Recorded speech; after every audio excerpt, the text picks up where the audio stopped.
2027లో జనగణన డేటా వచ్చిన తర్వాత డీలిమిటేషన్ తప్పనిసరిగా జరుగుతుంది. దాన్ని ఎవ్వరూ ఆపలేరు. అయితే భయం ఎందుకు? ఇది 2008 డీలిమిటేషన్ కథతో సంబంధం ఉంది. 2008లో జరిగిన పరిశీలనలో డీలిమిటేషన్లో లోక్సభ మరియు అసెంబ్లీ నియోజకవర్గాల్లో పెద్ద మార్పులు జరిగాయి. మొత్తం సీట్ల సంఖ్య పెరగలేదు, కానీ వాటి నిర్మాణం పూర్తిగా మార్చబడింది. జనరల్ సీట్లను ఎస్సీ ఎస్టీ రిజర్వ్ సీట్లుగా మార్చారు. ముఖ్యంగా బీజేపీ బలంగా ఉన్న ప్రాంతాలను లక్ష్యంగా తీసుకున్నారు. అలాగే కాంగ్రెస్ బలంగా ఉన్న ప్రాంతాలను అనుకూలంగా మార్చేశారు. దీని ఫలితం 2009 ఎన్నికల్లో స్పష్టంగా కనిపించింది. కాంగ్రెస్ సీట్లు 206కు పెరిగాయి.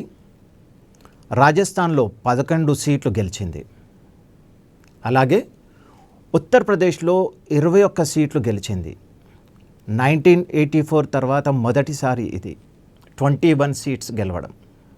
అలాగే ఎస్సీ సీట్లలో 17 నుంచి 33 వరకు పెరిగింది. ఎస్టీ సీట్లలో 14 నుంచి 21కి పెరిగింది. మీకు ఒక ఆసక్తికర ఉదాహరణ చెప్తాను. బులంద్ షహర్ నియోజకవర్గాన్ని ఎటువంటి స్పష్టమైన కారణం లేకుండా ఎస్సీ రిజర్వ్ చేశారు. ఎందుకు అంటే అలా చేయకపోతే రాయ్బరేలీ రిజర్వ్ అవుతుంది కాబట్టి. రాయ్బరేలీ కాంగ్రెస్కు కీలక స్థానం.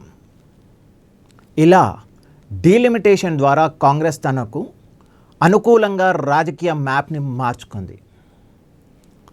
ఇప్పుడు అదే విషయం కాంగ్రెస్ని చాలా భయపెడుతోంది. మనం చేసినదే ఇప్పుడు బీజేపీ చేస్తుంది అన్న భయం.